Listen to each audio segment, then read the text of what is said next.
My name is Mark Bradford. I also go by the name ScrapDaddy because I like to go around to Houston scrapyards and collect things. My great-grandfather was an inventor in Louisiana, and growing up, I saw this big steel plant. I mean, it's like they forged these big, giant Hendrix dragline buckets inside of this big warehouse that I never got to go in. And I was like, oh my God, how do they do that?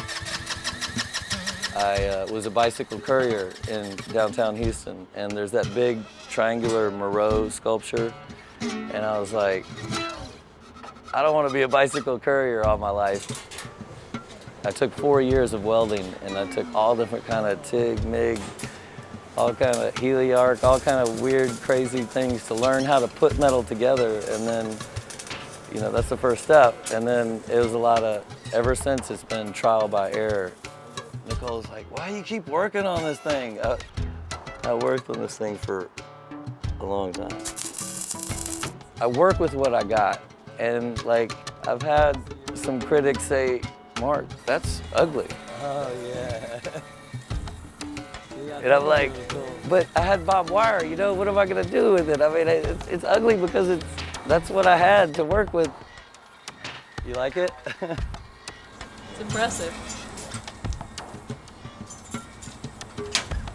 Come on, baby. Yay. Hi. It's kind of at an angle, isn't it? Normally, you know, you like to build a model first, like this one. But I built Mr. Green, which, you know, I'll never do again. I always build something small to figure out how it works.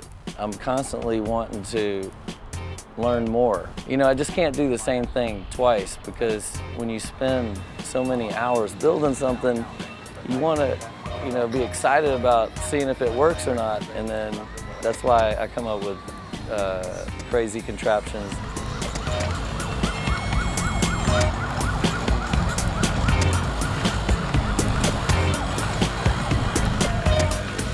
This is my art car. A lot of art car artists in Houston have vehicles that they drive.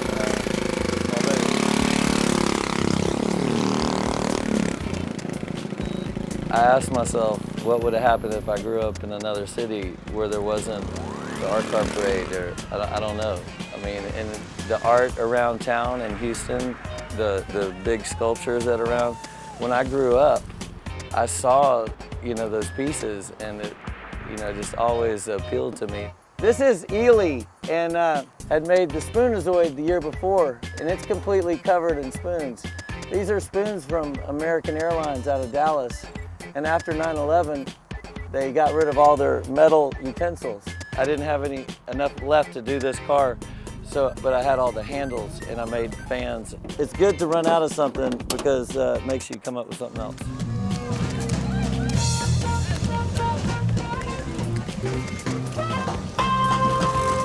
But it feels good to be back up here. And you know, I have dreams, you know, of getting everything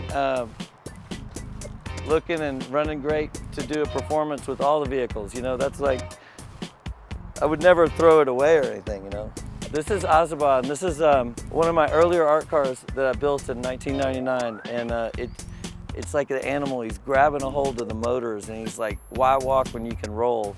I built all the skeleton, and then I put 2 motors that run together. So like, I lay head first in a hammock in there. I look out of this medallion, and then someone rides on the saddle up here. Everybody thinks that she's driving it, but actually I'm in there head first looking out of the window. And this was my first hydraulic machine. It's like half spoon car and half motor or whatever. But I stand up here, and it's like the Bronco Bull from Gillies totally inspired me. And then I like up here surfing it, and it wasn't able to hold up its own weight on the 8 legs, so I had to put 3 wheels under there, but it still looks really cool. And this is the vehicle that I learned all the stuff I did with the hydraulics. You know, I want my work to survive time, and people to enjoy it. I mean, that's the main thing, is like to make something and see people smile and like it. You have to work with what you got. That's my motto. You don't have to buy new things. You can reuse stuff and just make it happen with nothing.